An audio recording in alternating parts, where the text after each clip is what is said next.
오늘은 사도행전 19장 말씀을 같이 나누고자 합니다. 19장은 사도 바울이 에베소에서 전도한 이야기가 나옵니다. 어디에서 전도했다고요? 에베소. 에베소에서 전도를 하는데 에베소의 전도는 조금 특징이 있습니다. 그것은 8절 말씀 보니까 석 달 동안 담대히 회당에 들어가서 하나님 나라의 말씀을 강론했다 이렇게 되어 있고요. 그 다음에 9절에 보면 두란노 서원에서 날마다 강론했다. 에베소의 지역에서의 전도는 좀 넓은 지역, 좀 많은 기간을 가지고 전도했는데 특별히 오늘날로 말하면 성경 공부 또는 제자 훈련을 특별히 열심히 많이 한 그런 전도가 에베소 전도라고 볼 수가 있습니다. 에베소에서도 전도할 때 많은 사람들이 이제 예수를 믿게 되는데 특별히 전도하다 보니까 이제 이런 말을 하지 않겠습니까? 어디를 가든지요, 이 로마 시대 또 그리스 이 시대에는요, 어느 지역을 가든지 간에 꼭 우상이 있습니다. 신전이 있거든요. 그런데 사도 바울이 그런 신들은 실제 신이 아니고 신이라고 불리는 것 붙들이고 우상에 불과하다 하는 이야기를 했습니다. 그 얘기를 강조하기도 했지만 유일신 하나님, 오직 한 분이신 하나님을 강조하고 그 하나님을 섬기라고 하다 보니까 그런 영향이 나타나게 되는 거죠. 그로 인해서 사도 바울이 붙잡힘을 당하게 되고 죽을 위기에 처하지만 하나님께서 또 돕는 사람을 붙여주시는데 31절 보면 아시아 관례 중에 바울의 친구 어떤 이들이 그들에게 통지하여 연극장에 들어가지 말라 이러면서 사도 바울을 또 빼내주는 그런 경우도 볼 수가 있습니다. 그래서 에베소의 전도에 대한 이야기가 쭉 나와 있는데요, 이 말씀 속에서 몇 가지 교훈을 받고자 합니다. 첫 번째로 우리 2절, 3절 말씀 다 같이 읽어보죠. 2절, 3절 다 같이 시작. 이르되 너희가 믿을 때에 성령을 받았느냐? 이르되 아니라 우리는 성령이 계심도 듣지 못하였노라. 바울이 이르되 그러면 너희가 무슨 세례를 받았느냐? 대답하되 요한의 세례니라. 에베소에 갔더니요, 어떤 제자들을 만나, 즉 예수 믿는 사람들이 있는 겁니다. 예수 믿는 사람들이. 그런데 뭔가 좀 이상해요. 예수를 믿는다고 하기는 하는데 뭔가 2% 부족하다 하는 느낌을 사도 바울이 받았던 것 같습니다. 그러니까 물어보죠. 너희가 믿을 때에 성령을 받았느냐? 사도 바울이 볼 때는 예수를 믿는다고 하기는 하지만 무언가 부족한데 그 부족한 게 뭐냐? 성령이 없다고 본 거죠. 또 성령이 충만하지 않다고 본 것입니다. 물론 이제 예수 그리스도를 믿게 되는 것 자체가 여러분 성령이 없이는 불가능합니다. 그리고 예수님을 영접할 때 그 안에 성령님이 들어오시지요. 그러나 성령이 충만한 것은 또 다른 문제입니다.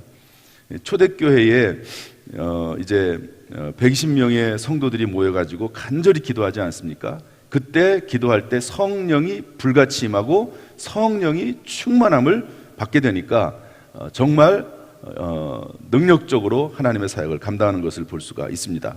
그러면 오순절 마가다락방의 사건이 있을 때 그때까지는 성령이 전혀 활동하지 않았는가? 제자들에게 성령이 전혀 역사하지 않았는가? 그렇지 않습니다.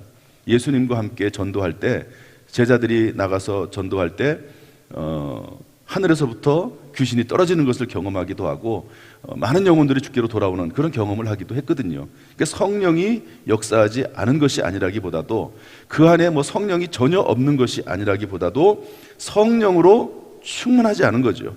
어느 순간 그 성령께서 마음에 근심하고 그 성령이 역사하지 않는 것입니다.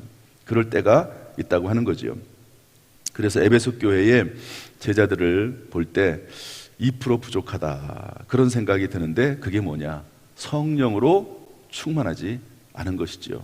또 조금 더 심하게 말하면 그 성령의 역사가 그 속에서 사라졌다, 이렇게 볼 수가 있습니다. 그리고 요한의 세례만 아는 거죠. 요한의 세례만, 물 세례만 아는 것입니다.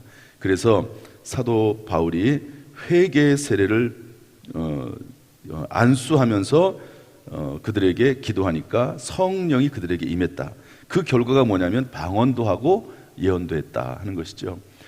여러분, 성령은 충만한지 안 한지를 본인이 알 수 있습니다. 본인이 내가 지금 은혜로 충만한지, 내가 성령으로 충만한지, 내가 말씀으로 충만한지 하는 것을 알 수 있는 거지요.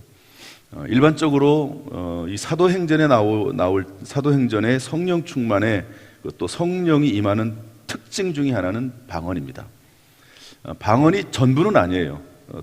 사도행전에 보면 고넬료에게 있었던 사건 가운데 보면 또 방언이 임하지 않은 경우도 있습니다. 또 다른 경우도 보면, 그러나 일반적으로 성령이 임할 때 방언이 임하죠. 그리고 방언이 임하면 기도의 역사가 나타나게 되고, 또 방언의 역사가 나타나면 하나님 앞에 더 간절히 능력적으로 기도할 수 있게 돼서 일반적으로 성령이 임할 때 방언도 임하는 경우가 많습니다. 그래서 어떤 교단에서는, 오순절파에 있는 교단은 성령 충만의 증거, 성령의 임재의 증거를 방언으로 보고요, 방언이 임하지 않으면 성령 받지 않은 것으로 그렇게 말하는 그런 교단들도 있습니다. 저는 그 이야기를 100% 다 인정하진 않아요. 왜냐하면 방언이 곧 성령 충만은 아니기 때문에 그렇습니다. 어쨌든 중요한 것은 우리가 믿을 때에 성령을 받고 믿을 때에 성령으로 충만해야지만이 하나님의 사역을 감당할 수 있다는 것을 알려주고 있습니다. 성령 없이 예수 믿는 것만큼 힘든 것이 없다, 이렇게 말하는 분도 있어요. 왜냐하면 성령은 내 안에 있어서 내 속에서 하나님의 사역을 감당하고 지혜와 능력을 주셔서 하나님과 동행하도록 하는 역할을 하는 것이 성령의 일이거든요.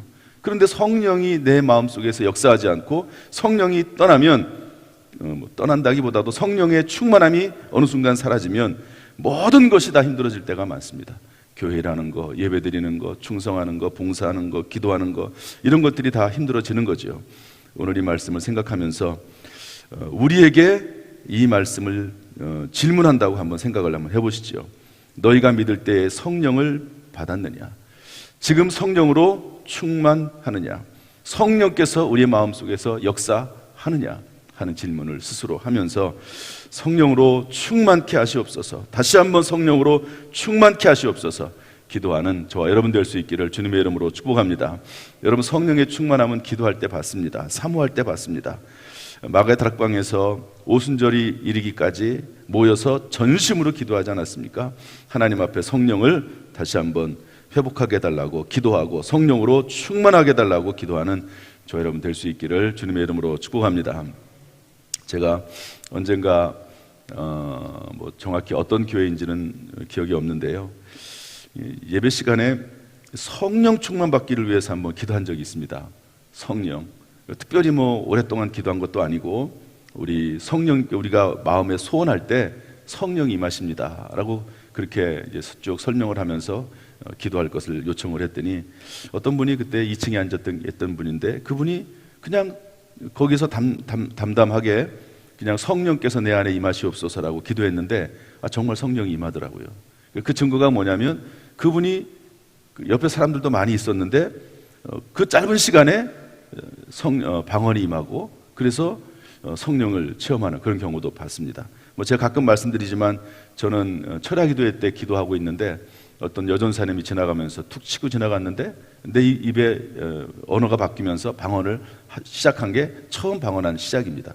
성령께서 역사하실 때 방언의 은사를 주시기도 하시고, 그리고 그것을 통해서 기도의 능력을 하나님이 주시는 것을 볼 수가 있습니다. 우리 그리스도인들은 기도하지 않고는 살 수가 없는 존재입니다. 기도가 우리의 능력이고 기도가 우리의 생명이죠. 그래서 제가 지난번에 이 새벽에 설교할 때 기도는 우리의 안식, 기도는 우리의 생명, 기도는 우리의 능력, 앞이 캄캄할 때 기도 잊지 마시오, 그렇게 제가 설교한 걸 기억하시는지 모르겠습니다. 한번 따라서 하시죠. 기도는 우리의 능력, 기도는 우리의 안식, 기도는 우리의 생명. 여러분, 성령 충만함으로 기도하고 기도함으로 또 성령 충만해지는 이런 거룩한 영적 역사의 선순환이 이루어지기를 주님의 이름으로 축복합니다. 축복합니다. 하나만 더 보겠습니다. 우리 21절 말씀 다 같이 읽어보죠. 21절 다 같이 시작. 이 일이 있은 후에 바울이 마게도냐와 아가야를 거쳐 예루살렘에 가기로 작정하여 이르되 내가 거기 갔다가 후에 로마도 보아야 하리라. 한번 따라합시다. 로마도 보아야 하리라. 다시 한번 로마도 보아야 하리라. 여러분, 로마는 참 이 당시에는 대단한 곳입니다. 로마, 모든 길은 로마로 통한다고 했고요. 이 당시에 전 유럽과 또 심지어 아프리카와 아시아 지역과 또 심지어 중동 지역까지 지배를 했던, 뭐 전부는 아니지만 조금씩 걸쳐서 지배를 했던 대제국이 로마입니다. 그런데 로마는요, 로마가 이탈리아 수도가 로마 아닙니까? 지금으로 말하면. 그런데 모든 길을 로마를 통해서 가도록 만들었습니다. 어느 지역을 이 로마가 정복하는 그런 나라는 어느 지역을 가든, 뭐 여기에서 이 지역을 가더라도 이렇게 가면 되는데 대로는 로마를 통해서 가도록 만들었다는 거죠. 그래서 모든 길은 로마로 통한다는 말이 있습니다. 그만큼 모든 문화와 문물의 중심지가 로마입니다. 세계의 수도라고도 볼 수 있는 곳이 로마이죠. 그런데 사도 바울이 내가 로마도 가고 싶다. 내가 로마에도 가서 복음을 전하고 싶다. 그래서 로마서를 기록하기도 하고, 그리고 결국에는 로마에 가서 복음을 전하지 않습니까? 여러분, 로마는 무엇입니까? 사도 바울에게 있어서 로마는 소망이고 사명이고 비전입니다. 우리에게도 로마가 있어야 되겠죠. 나이가 많든 적든 또 뭐 본인의 상황이나 형편이 어떻든지 간에 우리에게도 로마가 있어야 되는 것이죠. 이제 신앙생활을 하다 보면, 또 저도 마찬가지입니다. 목회를 하다 보면 이 처음에 가지고 있었던 그 신앙의 열정, 뜨거움이 조금씩 식어가는 게 아닌가 하는 그런 생각도 해보게 됩니다. 제가 처음 이제 목사가 되겠다고 다짐을 했을 때는 참 그때 그 뜨거움이나 열정, 뭐 가끔 제가 말씀드리지만 저는 목회를 하면 순교를 각오해야 된다 생각을 했어요. 목회하다가 죽을 수도 있다. 또 뭐 선교하다가도 뭐 그런 생각을 할 수 있듯이 그런 생각을 하고 시작을 했습니다. 그런데 어느 순간부터 꿈이 사라지고 비전이 사라지고, 그리고 한 걸음 한 걸음 뒤로 물러가게 되고 그러는 모습들이 없지 않아 있지 않습니까? 목회자뿐이겠습니까? 성도님들도 마찬가지죠. 장로님들도, 권사님들도, 안수집사님들도 다 마찬가지입니다. 그래서 오늘 저는 이 말씀을 어제 쭉 읽으면서요, 이 말이 저의 마음에 들어왔어요. 내가 거기 갔다가 후에, 예루살렘에 갔다가 후에 로마도 보아야 하리라. 다시 한번 비전을 세우고 사명을 세우고 소망을 세우고, 특별히 이제 코로나19를 마감하면서 2023년도로 들어가지 않습니까? 수요일마다 이제 앞으로 2023년도에 대한 전망을 하면서 어떻게 우리가 다시 새롭게 신앙을 회복을 할까, 비전을 세울까, 사명을 세울까, 소망을 가지게 될까 하는 그런 일들을 좀 해보려고 해요. 그래서 제가 우리 교육자들에게 지시를 했습니다. 새벽 기도를 했던 것처럼 중직자들, 장로님들, 권사님들, 안수집사님들, 뭐 교육자들을 포함해서 권찰님, 집사님들, 권찰님들까지, 그 다음에 구역장 인도자들, 회장, 남녀전대 회장들, 교사들, 아무튼 이런 맡은 모든 분들의 이름을 다 망라해서 출석표를 만들어라. 그리고 한 10번 정도 칸을 만들어서 수요예배 참석할 수 있도록, 그리고 수요예배 혹시 부득이 참석을 못하면 홈페이지나 유튜브를 통해서라도 말씀을 듣고 2023년을 좀 내다보고 전망하고, 그리고 새롭게 소망을 가지고 비전을 가지고 한 마음을 가지고 나아가자. 그렇게 하면서 그것을 만들라고 제가 지시를 했습니다. 저는 이 때가 상당히 중요한 때라고 봅니다. 다시 한번 우리 안에 로마, 불타는 사명, 하나님 우리를 부르실 때까지 새롭게 달려가야 될 때가 지금의 때라고 여겨집니다. 여러분, 이런 믿음과 소망과 비전과 사명이 회복될 수 있기를 주님의 이름으로 축복합니다. 하나님께 새 영과 새 마음을 우리에게 부어주시기를 주님의 이름으로 축원합니다.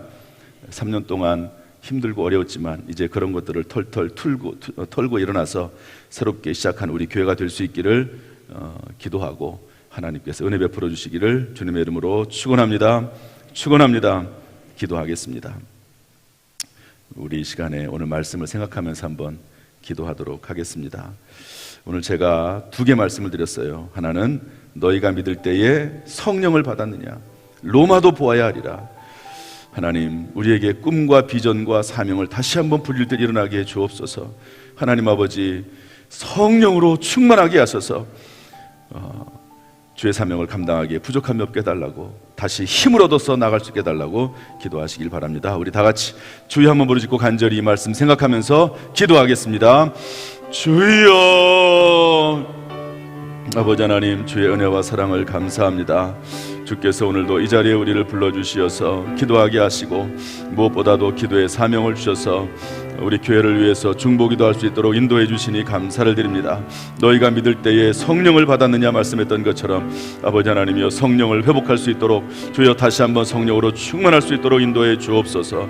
사도 바울이 내가 로마도 보아하리라 말씀했던 것처럼 아버지 하나님이여, 우리도 다시 꿈꾸게 하시고 비전을 가지게 하시고 사명을 가지게 하시고 소망으로 일어날 수 있도록 하나님 인도하여 주옵소서.